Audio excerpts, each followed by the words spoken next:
Elias Munro didn't come to the woods for trouble. He came for quiet. The kind of quiet only pine needles could offer when they softened the earth beneath your boots and turned gunshots into whispers.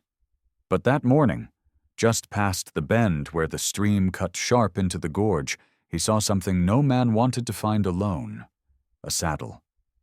Bloody, torn, and thrown sideways beneath a leaning pine. Flies buzzed around it like secrets. His breath hitched, and his horse shifted beneath him, uneasy. He dismounted slowly, hand brushing the rifle slung over his shoulder. There were no tracks he could make sense of, just drag marks that disappeared into brush. Then he saw her. At first he thought it was a bundle of hides left behind, until he stepped closer and saw bare feet, scraped and dirty, tucked beneath the folds of a torn blanket. A girl, maybe 13, maybe younger, curled like a fawn in the snow-melt damp leaves, her long black hair tangled around her face. She didn't wake when he knelt, didn't flinch when his shadow fell over her. She looked like she'd run until the earth took pity and laid her down. He scanned for others, raiders, family, a trap. But the woods held only birdsong and the memory of violence. Then he noticed her wrist, tied, or had been, with the frayed edge of rawhide still clinging to her skin. He didn't ask questions, didn't need answers yet. He shrugged off his coat and draped it over her shoulders, the sleeves hanging like flags of mercy. She stirred only then, eyes fluttering open, dark as riverstone, wide as winter. And for a moment, Elias felt as if he'd stepped into a story older than the trees around them.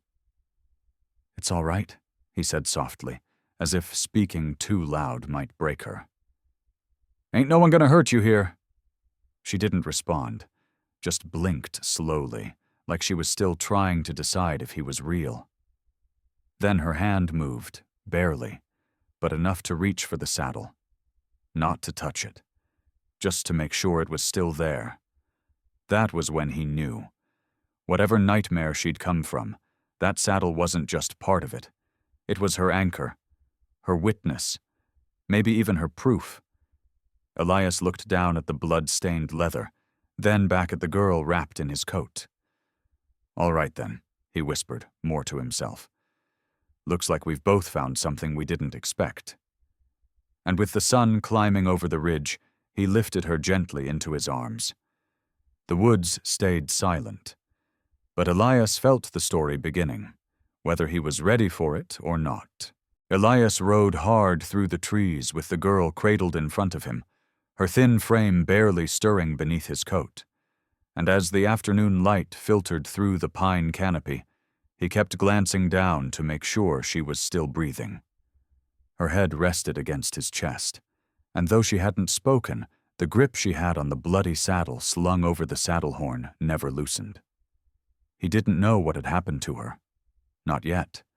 But he knew enough to see fear etched into her silence, and he recognized the kind of stillness that came from surviving something the body remembered before the mind could speak it.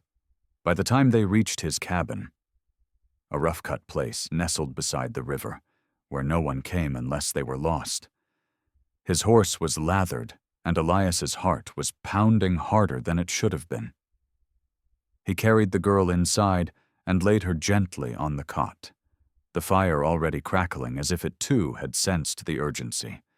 He didn't touch her more than necessary, didn't press with questions, just covered her with a wool blanket and set the bloody saddle beside the fire, close enough for warmth, but far enough to keep its story waiting. She watched him with wary eyes, never wide with panic, just deep with knowing. When he handed her a tin cup of water, she took it with both hands like it was the first thing she'd owned in years. He sat on the floor, back against the wall, hands open, and waited. After a while, she reached into the folds of his coat and pulled out a small carved pendant tied to a thin strip of hide. She held it up, wordless, and he leaned forward to look. It was worn and smooth, shaped like a bear claw, the edges darkened with time. Yours? He asked quietly. She didn't nod, didn't speak, but pressed it to her chest, then to the saddle. Elias didn't understand the language, but he understood the meaning. Someone had died, someone close, and now she was alone. He took a slow breath, heart heavy with things he couldn't fix. I'm Elias, he said gently. You don't have to talk. You just have to stay warm. She didn't answer, but her eyes softened just enough that he saw a flicker of trust flicker beneath the soot and silence. As dusk fell and wind howled across the ridge, Elias kept the fire stoked and the door bolted. He didn't know who might come looking for her, but if they did, they'd find her no longer alone. The third morning brought snow, soft and steady, blanketing the pines in silence as Elias chopped wood out back, each swing echoing across the clearing like a warning to the world not to come closer. Inside, the girl had started to move more, her eyes tracing the walls of the cabin like she was memorizing a new prison, though her body didn't tense the way it had when he first carried her in. She still hadn't spoken, but she ate when he handed her food and drank without prompting, and something in her gaze had shifted from raw survival to cautious presence. After stacking the last log, Elias returned inside, shaking snow from his coat, and found her standing, barefoot, by the hearth, staring at the saddle.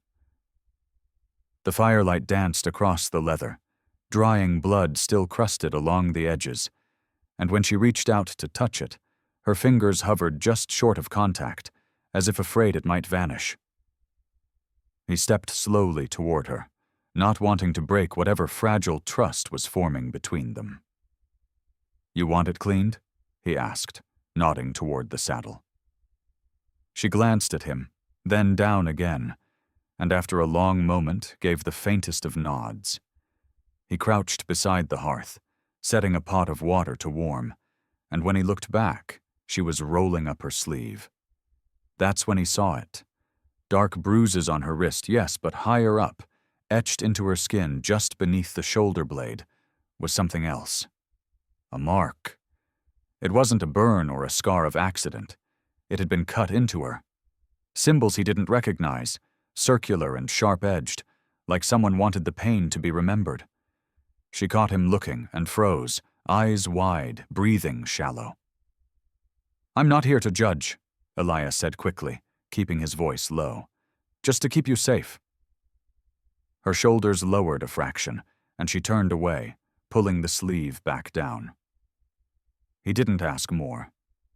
He couldn't. Not yet. But inside, his thoughts churned. Who carves into a child like that?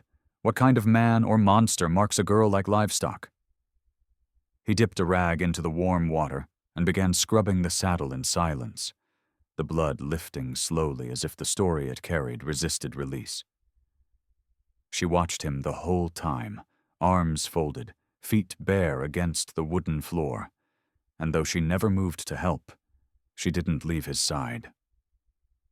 When the saddle was clean and the water red with old violence, she finally sat beside him, close enough for their shoulders to touch.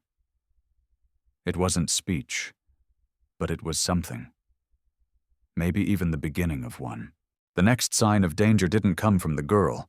It came from the ridge above Elias's land, where two riders paused at sunset, outlined like phantoms against the amber sky, just long enough to be seen before vanishing back into the trees. Elias spotted them while checking his snares and didn't chase, didn't call out, just watched, jaw clenched. He returned to the cabin slower than usual, scanning the trail, every bird call sounding sharper, every breeze a warning.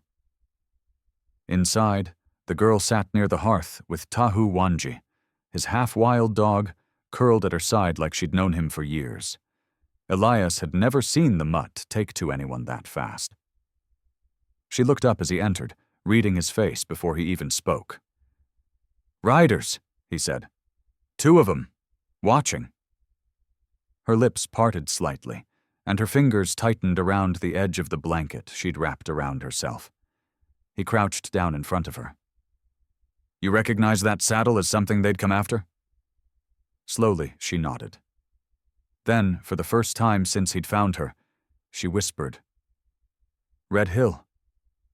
Just 2 words, rasped like wind through stone, but Elias felt the weight of them in his gut. Red Hill wasn't a place marked on most maps. It was a sloping patch of land 2 valleys east, known mostly for hard men and harder laws. Runaways from the war lived there, men who'd taken scalps and wives with the same indifference. Elias had ridden through it once and never looked back. "They after you?" he asked. She looked down, her silence answer enough. Elias stood and pulled the curtain tight across the window, then crossed the room to the rifle rack. He checked the rounds, oiled the lever, and set it on the table where she could see it. Not as a threat, but as a promise. That night he didn't sleep. He kept the fire low and the door bolted, watching the trees through the gap in the shutters. The girl lay on the cot with the dog beside her, her fingers still curled around the saddle like it was her only anchor in the world. The moonlight caught the curve of her cheek, and Elias wondered how many nights she'd already lived like this, waiting for footfalls in the dark, bracing for the next hand to drag her away. He tightened his grip on the rifle and swore under his breath, "Not here. Not again." The wind shifted outside, rustling pine and snow, and somewhere beyond the dark ridge, a hawk cried once. It sounded like a warning, but also like a vow. By morning, the riders had not returned, but their presence clung to the forest like smoke that wouldn't lift. And Elias moved through the day with quiet vigilance, checking his traps with a rifle slung over his back and his ears tuned to every snapping branch. When he returned to the cabin, he found her crouched by the fire pit outside, arranging pine cones in a circle around the saddle like a ritual, like something sacred. Tahu Wanji sat beside her, watching but not interfering. Elias didn't speak until she stood, brushing snow from her skirt. "You burying something?" he asked gently. She looked at the saddle, then at the woods, then nodded. "My brother," she whispered.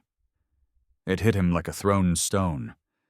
So that's whose blood had soaked the leather. He didn't ask how. She spoke without more prompting, voice quiet and uneven, like stepping barefoot across sharp memory. "They killed him near the ridge. Said he stole the horse." She blinked slowly, staring into the flames. "It was ours, but they took it first." Her hands clenched at her sides, the skin around her wrists still raw from old bindings. "He told me to run. I didn't want to." Elias swallowed hard. "You stayed with him?" She shook her head. "I ran. But I came back." That explained the blood on the saddle, the wild grief in her eyes when he found her, and the carved pendant she still wore around her neck. She had been a child watching the world tear open and close without mercy. He didn't tell her it wasn't her fault. He didn't speak of guilt or survival or forgiveness.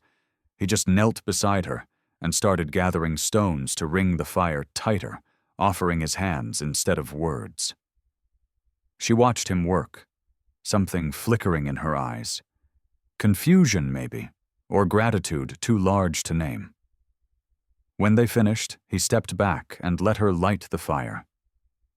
She struck flint against steel with more skill than he expected, the flames catching quickly, and as smoke curled into the pale blue sky, she whispered something in Lakota, just once, like a goodbye passed only between souls. Then she placed the carved pendant in the flames. Elias started to move, but she stopped him with a glance. Calm, certain. "He asked me to burn it," she said, "so they wouldn't take it too." The fire crackled louder, devouring the last trace of her old life, and for a moment Elias thought he saw the outline of a boy in the smoke, strong, standing, unbroken. That night, neither of them spoke. They didn't need to. The saddle remained outside in the ashes, and inside, a quiet peace took its place. The sixth day brought signs no longer made of memory, but of men. Fresh boot prints cut into the snow just beyond the creek, where Elias set his traps. And they weren't his. Too wide, too careless, two sets walking side by side and doubling back like they'd circled, watched, maybe counted the cabin windows. He followed them for half a mile before turning back, unease chewing at his gut like a slow fire. When he returned, the girl was outside stacking kindling, her sleeves rolled to her elbows, face smudged with soot and focus. "Inside," he said, sharper than he meant. She looked up, startled, then obeyed, Tahu Wanji following close behind. Elias bolted the door, checked the rifle, and didn't bother hiding the worry in his eyes. "Men near the ridge," he said. "Same riders from before, I think." She moved to the window, peering through the crack between the curtain and frame, her breath fogging the glass. "How far?" "Close enough to smell smoke if they know where to look." She turned slowly, and he saw it. The same steel he'd glimpsed when she stood over her brother's saddle. The same resolve that made her burn the only thing she had left. "They'll come at night," she said flatly. "They always do." Elias nodded, already moving toward the hidden compartment beneath the floorboards. He retrieved a small pouch of bullets, his second rifle, and the hatchet he hadn't used in months. She watched, silent, then crossed to her cot and pulled something from beneath the blankets, a slingshot, crude but worn with use, and a pouch of round stones wrapped in cloth. "You any good with that?" he asked. She nodded. "My brother taught me." He didn't question it further. They spent the afternoon boarding the windows and digging a second fire pit inside for light without giving away their position. As dusk bled across the snow, Elias doused the hearth and lit the hidden pit. The cabin turned dim but warm, shadows flickering like ghosts. He handed her the smaller rifle. "Only if they get through." She took it without hesitation. When night finally came, they didn't sleep. They sat on the floor with their backs to the wall, the dog curled between them, the air thick with waiting. Outside, the woods held their breath, the trees leaning in as if to listen.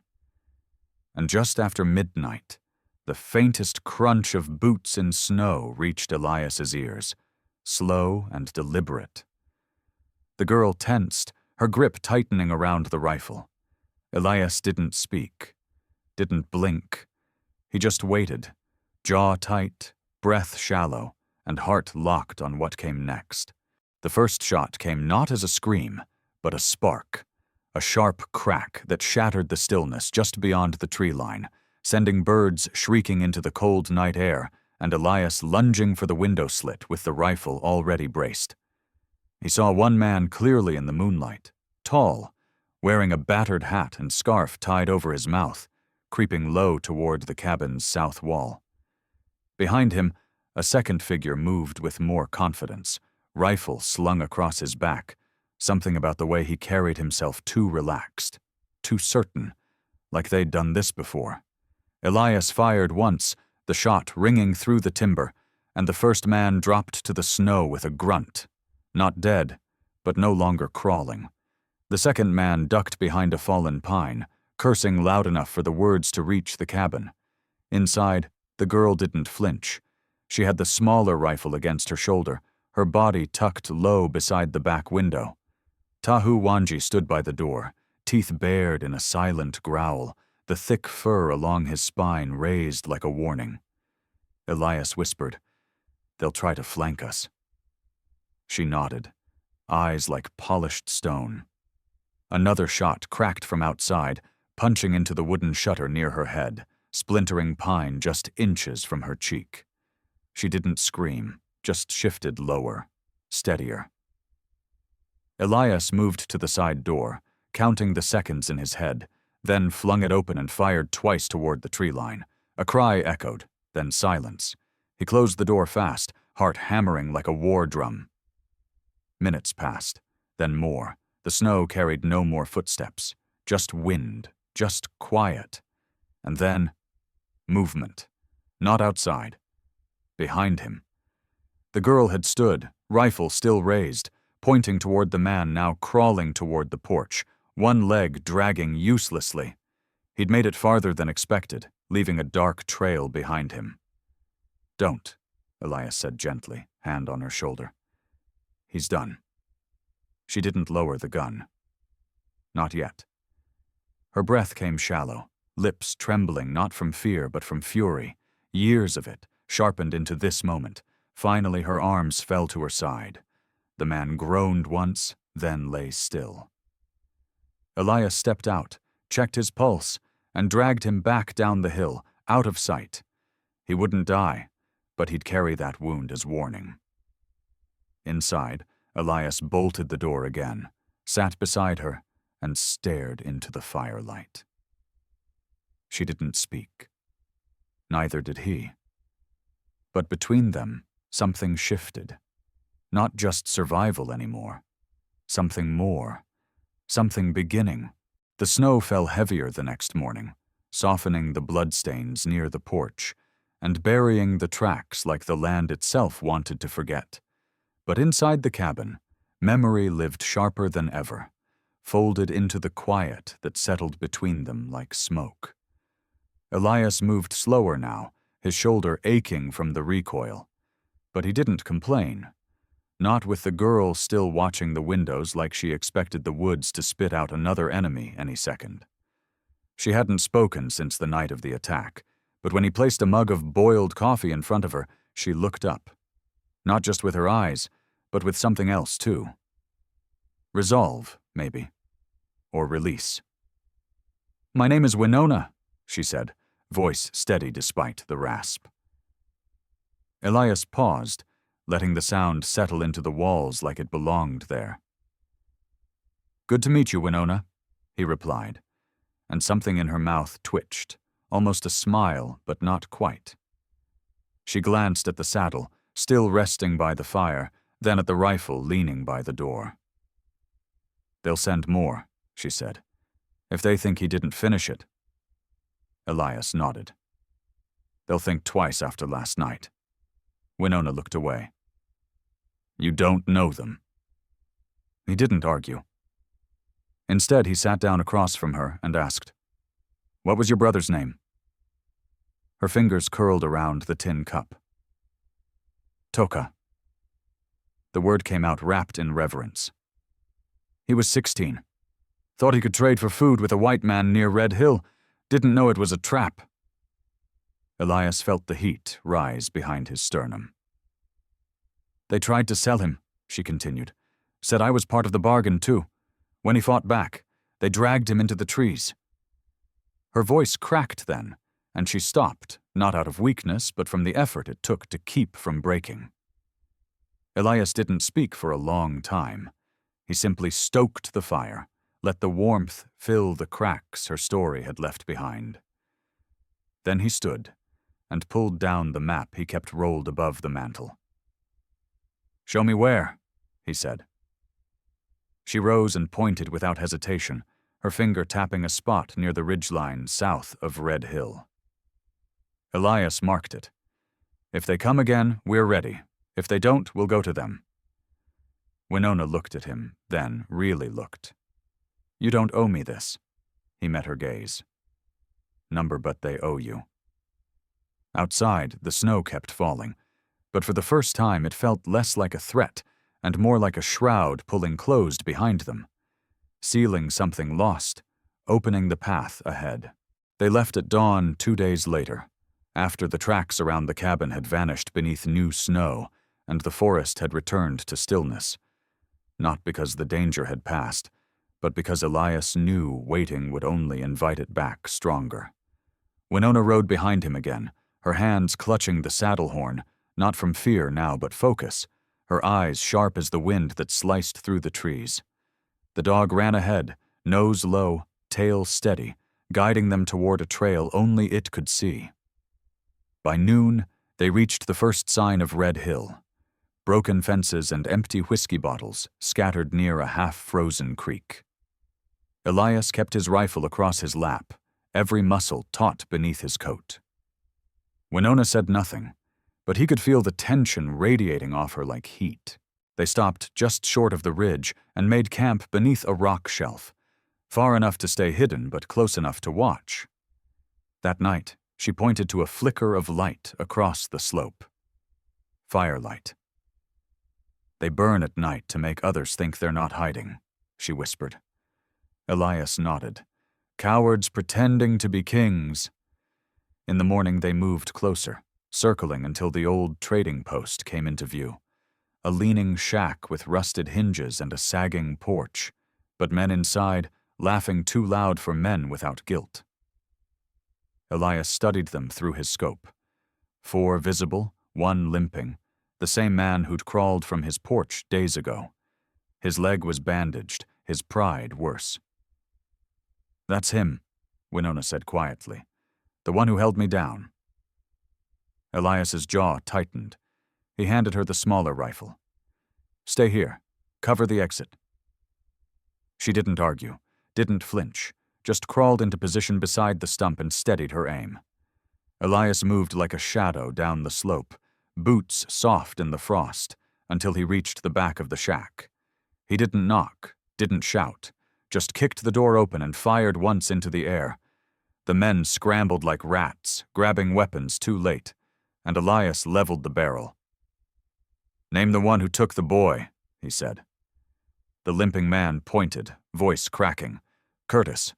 It was Curtis. "Where is he now?" Elias asked. "Gone to Morrow's Bluff. Horse sale." Elias nodded once, then turned, stepping aside as a shot rang out from the hill. The man who had held Winona down dropped, blood soaking his boot bandage. Elias didn't look back. He just walked out, rifle slung low. Winona met him halfway down the trail, face calm, voice steady. "1 left," she said. "Then it's done." Elias nodded, and together they disappeared into the trees, smoke rising behind them like justice burning slow. They reached Morrow's Bluff by sundown 3 days later, riding through the outskirts like shadows beneath cloaks of dust and silence, neither speaking unless needed, the journey marked only by the wind and the weight of what still had to be done. The town was louder than Elias remembered. Too many boots, too many eyes, and a cattle auction in full cry, but beneath it all, the same rot festered. Curtis wasn't hard to find. He stood near the pens, arms crossed, spitting tobacco and laughing with a man twice his size, both wearing the kind of smugness only earned by cruelty. Winona spotted him first, her hand tightening around the reins. Elias said nothing, just studied the exits, the alleys, the faces watching them pass. "Wait here," he told her, but she shook her head. "He has to see me." Elias hesitated, then nodded. They walked in together, shoulder to shoulder, cutting through the noise like a storm cloud through sunlight. Curtis looked up and froze. His smile faltered. He stepped back once, then squared his shoulders, eyes flicking to the rifle across Elias's back. "You lost, stranger?" he asked. Elias didn't respond. Winona stepped forward, her voice clear and low. "You remember me?" Curtis's face twitched. "You should be dead," he muttered. "Guess the woods ain't what they used to be." "No," she said, lifting her chin. "They're better now." Elias drew the rifle, slow and steady, but didn't raise it yet. "You sold a boy, branded a girl, took what wasn't yours." Curtis spat again, trying to laugh. "Got no proof of any of that?" Winona pulled something from her coat, a piece of leather, scorched and worn, the carved bear claw pendant. She'd fished it from the ashes before they left. "This was my brother's," she said. Your man took it from his neck when he bled out." The sheriff appeared then, drawn by the crowd, but when Elias turned, rifle steady, the lawman looked into his eyes and stepped back. Not out of fear, but understanding. Some debts weren't settled in court. Elias turned back to Curtis. "Run," he said, "and you better pray the wind's louder than your name." Curtis hesitated, then bolted through the crowd, disappearing down the far street. Elias didn't follow. Neither did Winona. Some justice wasn't in the bullet. It was in being seen, in not being afraid anymore. As the sun dipped low and the dust settled over Morrow's Bluff, they mounted their horse again, this time with nothing chasing behind them. Winona leaned into Elias's side, her voice soft but certain. "Where now?" He looked toward the horizon, where the trail ends and the living begins. And together they rode west, leaving only freedom in their wake.